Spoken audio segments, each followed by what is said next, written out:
In the center of New York City, a bold new vision for the urban landscape emerges. 22,680 tons of steel, over 8,000 panels of crystalline glass.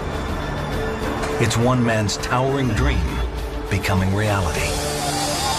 One Bryant Park is said to be one of the most environmentally friendly skyscrapers in the world. With global temperatures rising, one green superstructure may alter the way we build our future.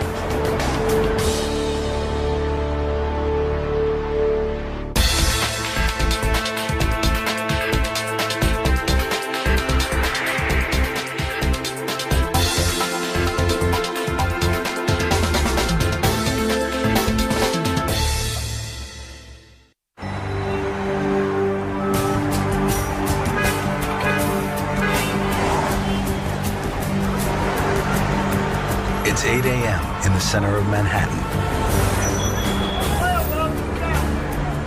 And these men are on a mission.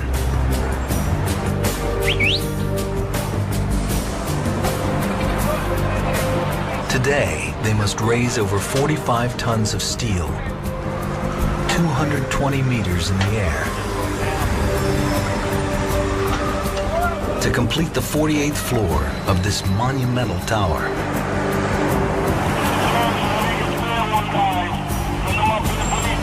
They're in a race to get this skyscraper to its full height. All right, Frankie, everything looks good, bud. Go ahead up. When complete, One Bryant Park will tower 365 meters above Manhattan's streets, second only to the Empire State Building as the tallest skyscraper in New York City.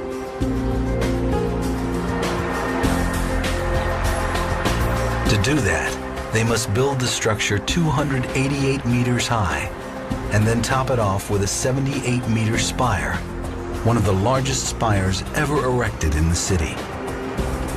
But the building's biggest achievement will not be its height. One Bryant Park is said to be one of the greenest skyscrapers in the world.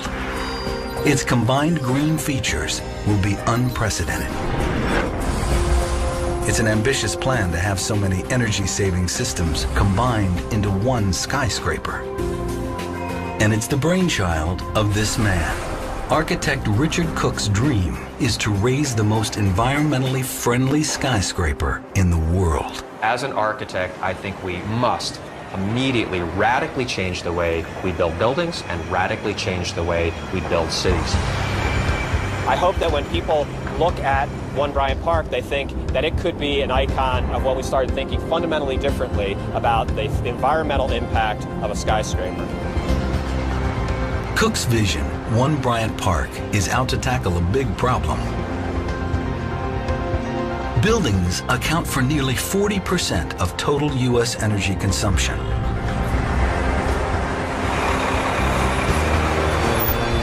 Each of these buildings need energy for lights, elevators, phones, computers, faxes, air conditioners, and running water, round the clock. It's a problem that the Bank of America and the Durst Organization were ready to confront when they commissioned the revolutionary building. We want to be seen as stewards of the environment. It was clear that we could actually build the most environmentally sound building, skyscraper, in the world. The bank gave Richard Cook the opportunity he was looking for. Cook's vision, One Bryant Park, will combine multiple cutting-edge methods to save energy and resources. First, ventilation. A state-of-the-art system will take in air, clean it, circulate it through the tower, then expel it back out into the city. Next, recycled water.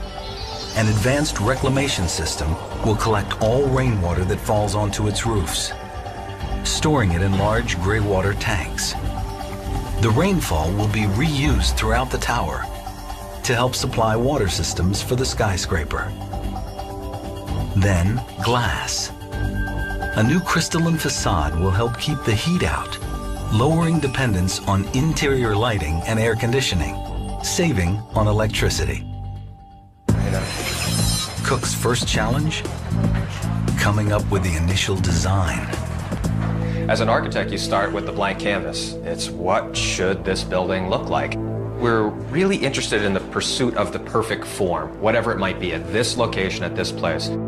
So this board that we're looking at here are a whole series of sketches of ideas. And when I look at this, I can see pieces of the building that exist in its final form. Building his vision is not an easy task. Not only is Cook raising the tallest energy-efficient building in New York, he has to build it in one of the toughest places in the world, Midtown Manhattan.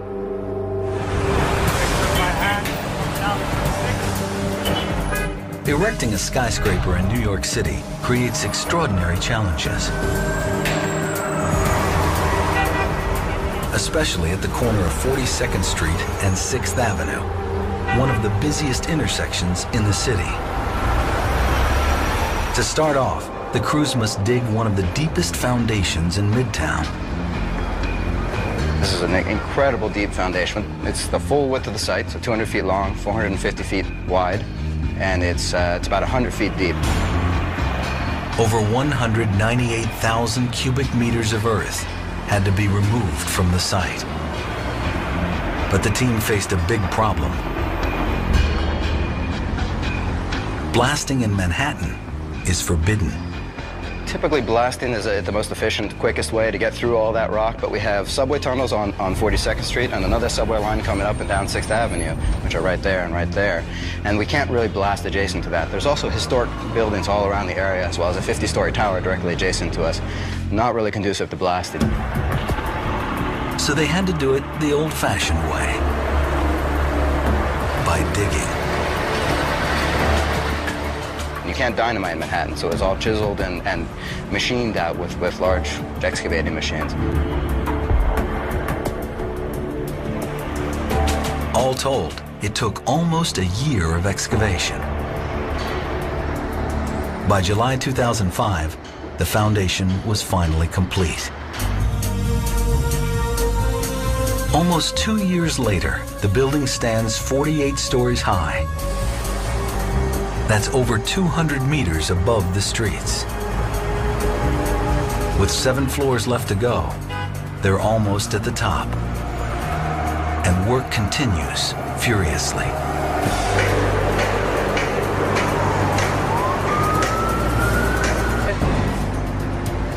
Today, they must lift almost 36 tons of material into the tower. With the help of a crane that sits almost 228 meters above the street. At the foot of the skyscraper, foremen prepare the loads. The crane operator is so high up, he can't see the loads hundreds of meters below.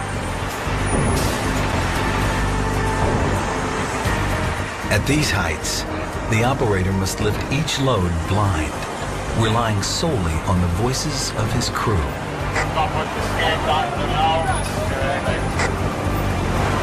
got 25 to my hand. Keep coming up 3, 2, 1. And coming into it.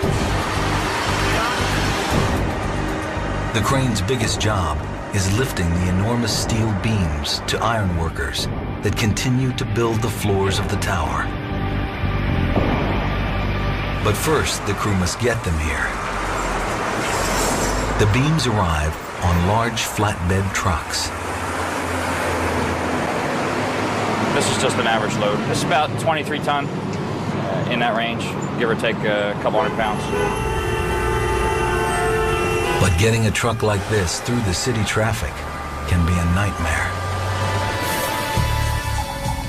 We come in like 5 in the morning for traffic reasons.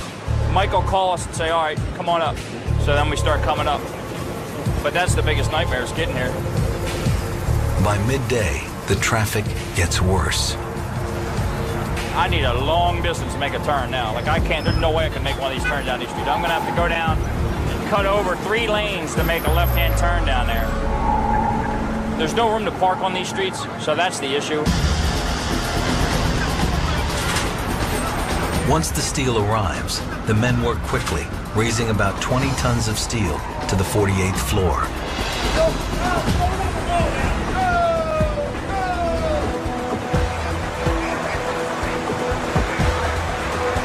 Although these look like average steel beams, they're actually a secret weapon in this building's green arsenal.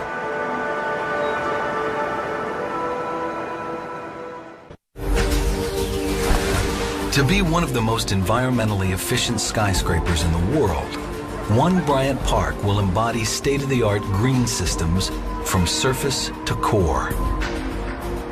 Architect Richard Cook's conception is about changing how commercial buildings are constructed.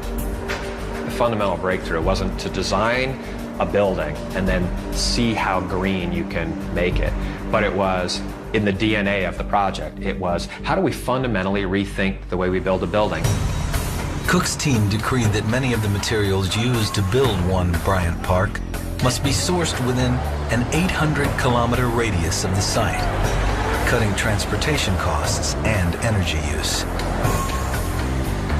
What's more, the most basic building materials of the tower are largely recycled. It's one way Cook's team saves energy on the building from the ground up. All of the steel used to build the skyscraper is at least 60% recycled materials. Every steel beam going into the building started here. This plant collects scrap metal. Then, steel workers melt it down, remove impurities, and adjust its chemistry. Our steel, first of all, starts with scrap metal.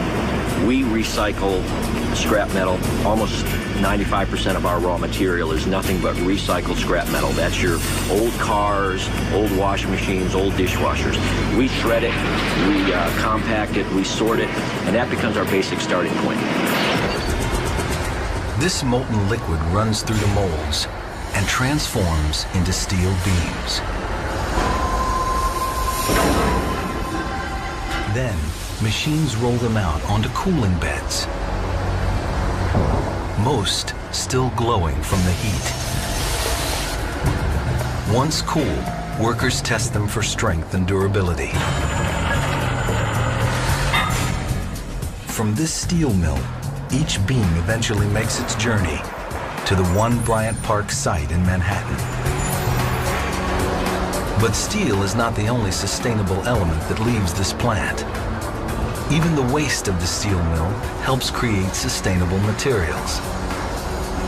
Steel mills produce blast furnace slag, a waste byproduct of steel production that is usually just thrown away.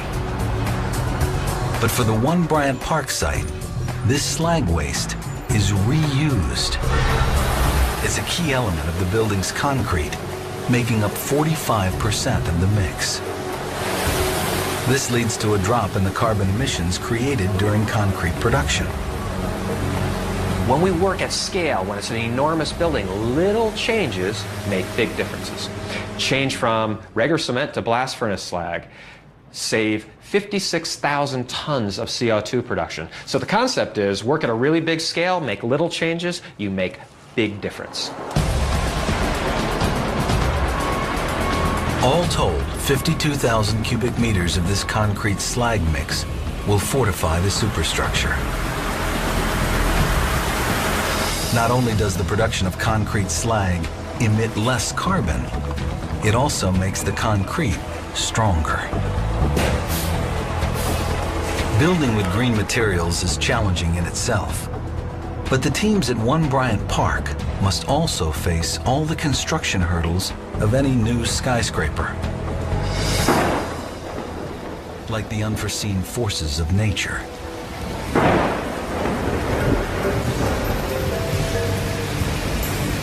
At the site, the skies open. A torrential downpour, which would one day fuel the building's water reclamation system, now forces most of the construction to a screeching halt.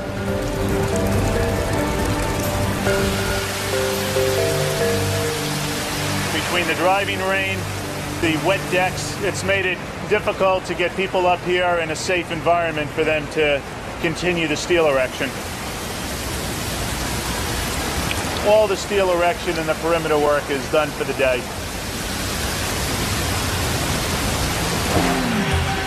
But not everyone is deterred by the rain. To keep on schedule, work must continue. The team braves the elements, pouring concrete floors even in the downpour.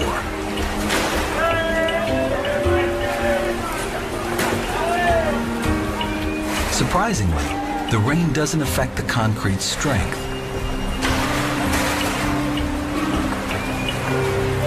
The men must keep pace with the steel erection to finish the building on time.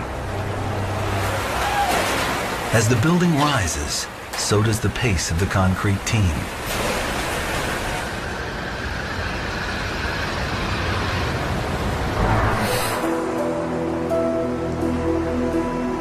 The next day, the sky's clear.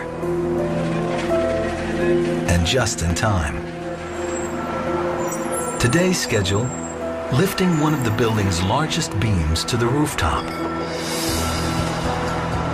And now the problem isn't rain. It's the wind. Weighing in at a whopping 9,000 kilograms, this behemoth must go up 268 meters. It will act as a support beam for the spire that will be set on the roof. The crew takes extreme precautions, strapping the beam to the crane. They want to avoid any catastrophic damage. Since cranes cannot control their loads laterally, winds pose a real hazard. And today, the winds ceaselessly shift. The team is eager to move, but for now, they wait. The men take every precaution because working on a construction site can be deadly. Crane accidents alone have claimed an average of 82 lives in the past 10 years in the United States. In November 2006, an entire crane collapsed in Seattle, killing one man and damaging 3 neighboring buildings. 8 months earlier, a crane worker plunged to his death in Miami after the safety platform on which he was standing damaged a crane brace. The list goes on. So with this beam, the men will take no risks.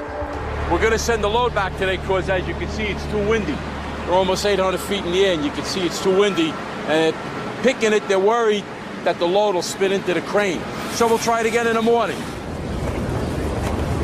But they must complete the 52nd floor of the superstructure. It's easier said than done. The crews work over 243 meters off the ground. Each man must climb 2 12-meter ladders and walk a maze of steel beams to get into position.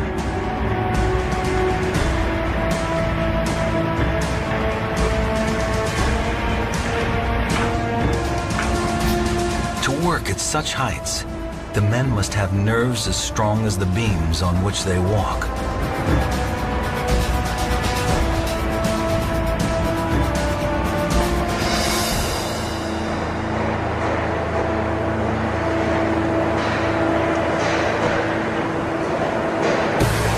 It's a high-wire balancing act with no safety net.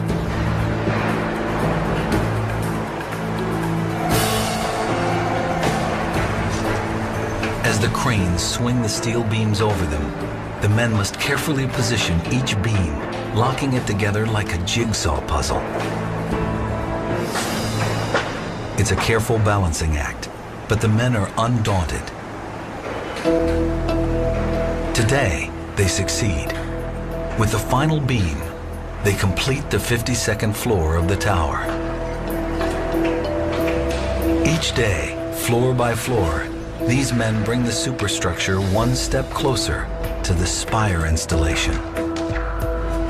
They must get this building to its full height at 54 stories before the spire can be completed. The building continues to rise skyward, as many skyscrapers have before it, but its unique green features set it apart. However, this tower is not the first green skyscraper ever built. The team learns from techniques used by other architects and engineers. We evolve and make buildings better and better and better. So there's an evolutionary process. We could not do this if others hadn't been before us. A key green feature in this building is its use of natural air and green spaces. They want to use it in a new way, based on concepts used by other green skyscrapers. One of the first skyscrapers to use natural airflow in its design is the Commerzbank Tower in Frankfurt, Germany. Built in 1997, it's the third tallest building in Europe. Its use of natural winds and green spaces influenced the green skyscrapers that followed, including One Bryant Park. The Commerzbank's use of natural airflow makes this tower more energy efficient. A central atrium runs up from the lobby, 190 meters to the top of the building. Without a roof to top it off, this shaft acts as a natural ventilator. Winds blow upward through the offices to the people inside. This design created a complex construction challenge. The atrium forced the core support of the building, which is traditionally in the center of the structure, to the outer perimeter. The design keeps the building cooler. The Commerzbank Tower also uses 9 sky gardens, patches of green life that help cool the structure, taking in carbon dioxide and emitting more oxygen. In one hand, it's the social benefit. Yeah, the gardens are also a place to meet. Somewhere they're the lungs of the building, but on the other hand, they're the social center of it all. The building is 80% naturally ventilated, saving 30% on energy use. If you do not have to switch on a machine, that's the most efficient machine. So if you do not need air conditioning, and you can design a building in a way that you don't need this incredibly energy-intensive machine running, that is a major breakthrough. Richard Cook and his team took these concepts of natural airflow and green spaces a step further. At One Bryant Park, air enters the building at the top floors, then passes it through a giant air filtration system. The skyscraper will not only clean air for itself, it will also clean air for outside areas immediately around it. And we filter out 95% of the particulate. We supply it to everyone, and when it exits the building, it will be cleaner than when it came in. So you could think of this block of Manhattan operating as a giant air filter for this part of the city as the air exits back out into the city. Cook also wants to use green roofs at One Bryant Park, just as he's done at his own offices. In our cities, what happens, there's something called a heat island effect. This roof was 170 degrees last August, hot, bubbling tar beach. And by planting these bags, we radically reduce the temperature of our roof, lowering our own little piece of New York City, lowering its temperature. The green roof at One Bryant Park will not only keep the roof cooler, it will also serve as one of the collection points for rainwater.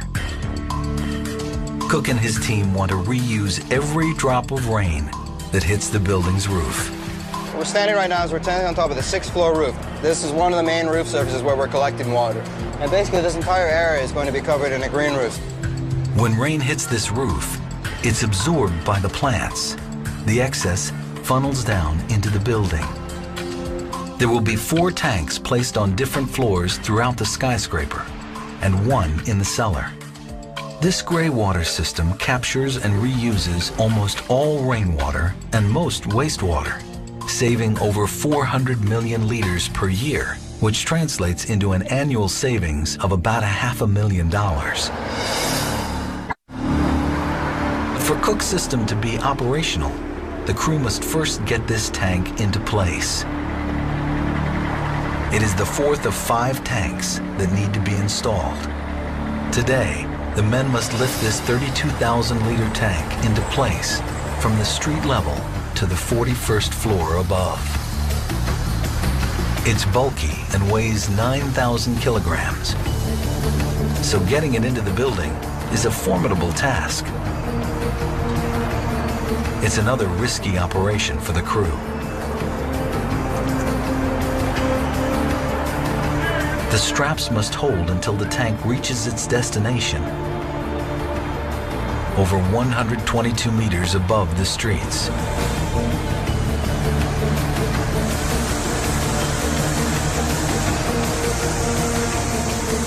Up on the 41st floor, the men guide the giant tank from the crane onto the building. But its large size makes that difficult. The men must resort to using basic tools like chains and rope to do the job. Once in place, the gray water storage tanks will hold almost 260,000 liters of water combined.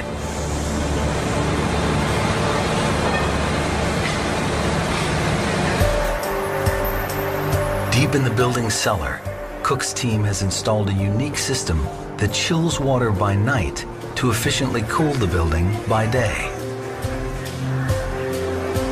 24 meters below the street surface sits the largest collection of cooling tanks in the city. 44 in all. These 7,570-liter tanks freeze 227,000 kilograms of ice each night. By day, this ice helps keep the building cool by feeding the air conditioning system for the entire skyscraper, ensuring that it all stays energy efficient and cost effective. The goal of the One Bryant Park Tower is to reduce energy consumption from the grid by half that of a building of comparable size. But it's an uphill battle because the city keeps getting hotter. Traditional skyscrapers not only use a lot of energy, they also radiate heat into the air. Urban scientists sometimes use a term called the urban canyons, which is a kind of a version of a natural canyon, although it's man-made.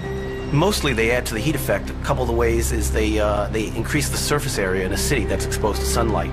So we have many more times just the area of Manhattan is exposed to sunlight than just the surface area of the island. The Empire State Building's facade is primarily made of 5,663 cubic meters of limestone and granite. The sheer size of the building also helps to heat up the city. The Empire State Building, I think I once estimated, has about 40 times the surface area of the block it sits on. And that extra surface area is available to absorb sunlight in the morning, during the day, and in the afternoon. And this is a very real effect in terms of cities absorbing more sunlight and causing them to have higher temperatures. On this 29.5 degrees Celsius day, infrared photography shows surface areas on the Empire State Building, highlighted in dark red, that radiate heat over 38 degrees Celsius. Just about everything we do tends to add heat to our cities. We're not going to remove buildings. Now, this is a really tough problem. Are we going to be able to avert, these high levels? In the past, most buildings have not been designed to address global warming. But that's about to change. Now, a few architects are designing buildings with glass facades that operate more efficiently. Cook wants One Bryant Park's facade to keep interiors cooler. And one of its predecessors does much the same with its modern tower. Key to its efficiency is its use of glass and steel. One of the most distinctive facades in New York stands on 8th Avenue between 56th and 57th Street.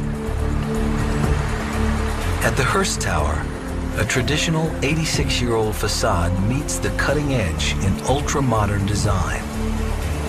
Not only is it modern, It's also one of the greenest skyscrapers in existence. The Hearst Tower uses state-of-the-art window technology in its glass facade. Its special glass coating lets visible light through while keeping heat out.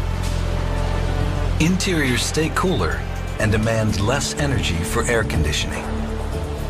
In addition, the glass face allows more natural light to enter office spaces, reducing the need for artificial light and electricity. This facade structure also requires 20% less steel. The new tower's face boasts a unique diagrid design. Each diagrid section spans 4 stories, and each of the triangles carry the gravity load while also providing lateral strength, so beams don't need additional bracing. In the end, this saves over 1,800 tons of steel compared to a traditional structure of the same size. But building it was a challenge. This particular job, there were no vertical columns. All the columns were diagonals, and they were actually not 2 stories long, they were 4 stories long. So we had to figure out how we were going to erect these columns. How do you stand up a column and have it physically stand there without bracing it or support it temporarily until you could tie the other column in? It's all worth it in the end. With its cooling systems and decreased use of artificial light, the building consumes 26% less energy than a skyscraper of comparable size. Now, One Bryant Park is set to outdo that. Richard Cook wants his skyscraper to save 50% on energy use. As in the Hearst Tower, Cook wants to save energy at One Bryant Park by using a state-of-the-art glass window facade. Its special coating allows light to enter while blocking out heat. And engineers took it a step further. And we need to find another way to reduce the amount of sun energy that's entering into the building. So at the tops and at the bottoms of each piece of glass, we have this thing called a frit pattern, which is baked right into the glass. It's essentially paint that's baked into the glass. And it's a series of dots that fade from bottom up and from the top down. If we look right here, we can see these dots on the glass. That's the ceramic frit. The dots are so small, they're hardly visible, but they reflect out the harmful effects of the sun, minimizing heat entry into the building. This keeps building interiors cooler, therefore, less energy is needed for air conditioning. But in order for this facade to be successful, this glass curtain wall must first withstand tough conditions. Windows on other modern skyscrapers have made headlines before, sometimes for the wrong reasons. In 1999, windows from a skyscraper in Chicago came crashing down, taking the life of a young mother. During the construction of the Hancock Tower in Boston in the early 70s, a violent storm blew out at least 63 glass panels, sending them shattering to the streets below. To avoid any catastrophes at One Bryant Park, the facade design is rigorously tested before it's installed. At this facility in Miami, Richard Cimbello and his team test equivalent glass facades under extreme conditions. They test the aluminum and glass curtain wall system with high-force winds and rains. The water rack provides the equivalent of 20 centimeters per hour rainfall.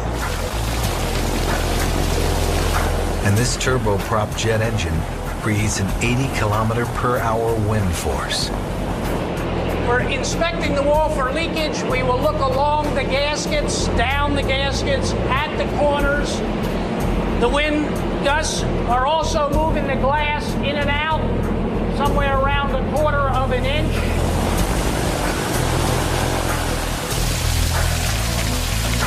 The approved wall system design is then manufactured and installed at One Bryant Park. It will take over 8,600 glass panels to sheathe the building. Each section stands between 4.5 and 6 meters high and weighs about 453 kilograms. The men must lock each and every panel in place, one by one. To do that at these heights is time-consuming and dangerous. Here on the 38th floor, the men hang out over the ledge of the building, about 183 meters off the ground. The crews must race to keep up with the ever-rising steel structure. There's 2 people on the bottom that hoist the panels out. The 3 on the top set the panel on the top and set it to the height and the correct in and out in the rack. It takes approximately 1 week to do the floor. Depending on the weather, the floor conditions, about a week. To stay on schedule, they must complete the windows of this floor today. Just as in any skyscraper construction, time is money, and there is a constant pressure on the team to raise the structure on schedule. But in a green building like this one, there is even more at stake. Building sustainable skyscrapers costs about 5% more than a conventional structure. At One Bryant Park, that translates into roughly $60 million. For many companies, these additional costs may be the biggest stumbling block against going green. Right now, a lot of these technologies are expensive, they're novel, and they're not really cost-effective yet. But Cook thinks looking only at the initial costs is short-sighted. If we save energy, ultimately in the long run, they will save vast quantities of money. The building will radically reduce the energy that it would have used if it was a conventional building. About half, about $4 million a year in today's dollars. People are going to be forced to think about sustainable design more seriously, whether or not they want to, because they're going to be forced by their pocketbooks. The price of electricity is forcing people to be much more environmentally sensitive. This is where business interests and environmental conscience converge. And when a commercial bank decides to go green, perhaps others will follow. In the short term, it is true that there were some additional costs associated with the building of this building. However, from an energy use perspective, from the health of our employees' perspective, from the perspective of long-term play, this is a home run. Back on the 38th floor, the window installation is almost complete. The men hang precariously over the edge of the structure, pulling together the final panels of this floor. As the windows continue to rise up the skyscraper at breakneck speed, the steel structure will soon stand at its full height.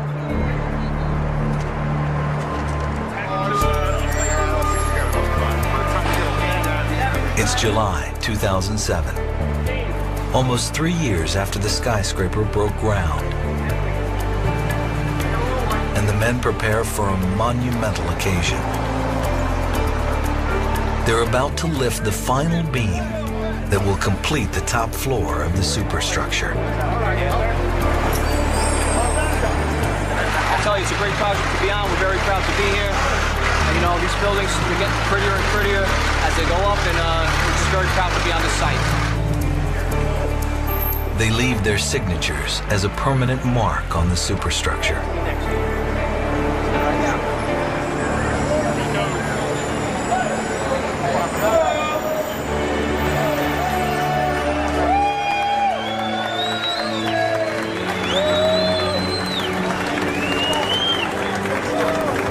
Proud that we built this building.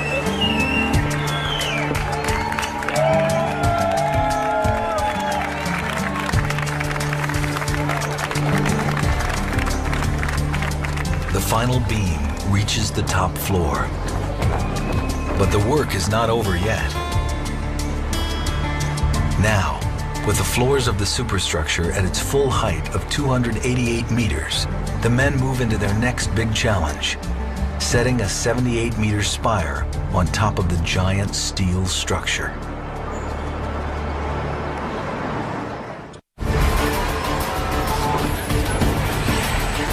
After weeks of waiting, the time has come. But just as the men are beginning the spire installation, something goes terribly wrong. A bucket fell about 53 stories off a crane in Midtown, breaking several windows of the Bank of America tower under construction. A container has crashed into the building, smashing windows and sending glass shards and materials hurtling down almost 245 meters to the streets below. I heard this loud noise, and you saw all this stuff falling down. It fell down and hit part of the building, took up the part of the building with it, and some of the debris may have come out and actually hit the windows of the building. Since the shattered windows are adjacent to the crane struts, emergency crews are sent up to determine if the crane is still structurally sound and to clear broken glass out of the damaged window frames.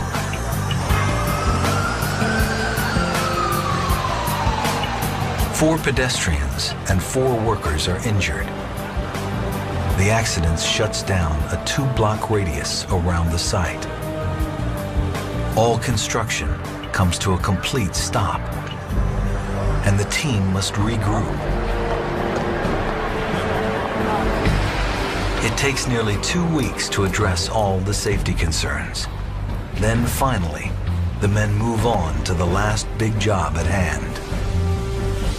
Topping off the One Bryant Park skyscraper. The crews must raise a giant spire atop the steel frame. Only then will the main structure of the building truly stand at its apex of 365 meters.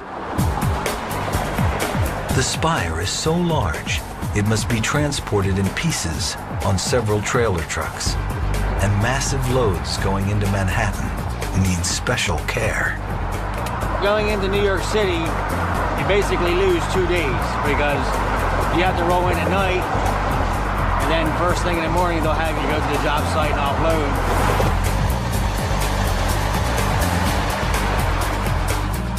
It is true what they say, this is a city that never sleeps, and there's always traffic out there to deal with.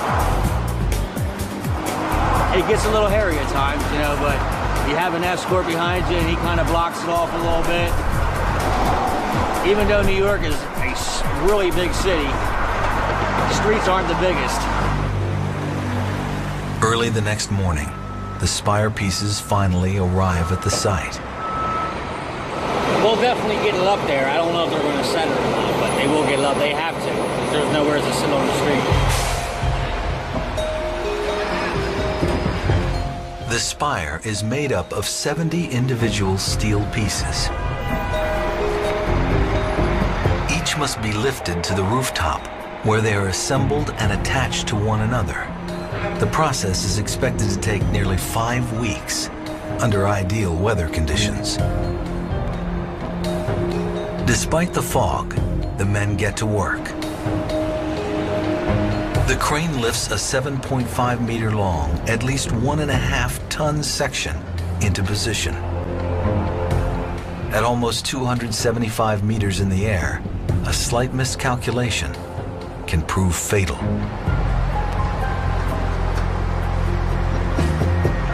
Iron workers carefully guide it into place, then weld and bolt the sections together. The operation goes off without a hitch. Over the next few weeks, the spire continues to go up section by section. In the end, One Bryant Park Tower will stand tall, 365 meters high. When it is fully operational, the tower will be one of the greenest in the world. And it may be leading the way into our urban future. The building is expected to reduce both energy and water consumption by 50%, and its occupants will benefit as well. They will have a healthier environment. They will have clean air to breathe. They will be in an environment that they can feel not only proud about, but we will be giving them a better physical environment to be in. And this is a good blueprint for the future. But with the high cost of building green, and with global temperatures rising, can One Bryant Park make an impact? By itself, usually one building won't make a difference. We've got to really get this widespread, because Manhattan Island's a small island, but we really have to transform huge numbers of surfaces and systems and technologies in order to make a dent in the climate. Some believe the momentum has already begun to shift, and the trend may be contagious. Many of the ideas in One Bryant Park are finding their way into other buildings already. And in another few years, we'll see lots and lots of things like it. I don't think there's any question but that we're at a tipping point. Maybe we've crossed it. We're already over the line. The goal was to create the greenest building we possibly could. So people are watching carefully, like, gee, how did the Bank of America decide to spend the money to do a seriously green building? And in that small way, I hope that the building will be a trigger for lots of other projects around the country and around the world.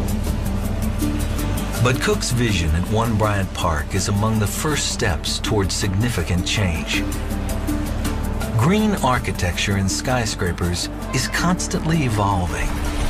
It's not an easy process, but it's a vitally important one for the growth of our cities and the future of our planet.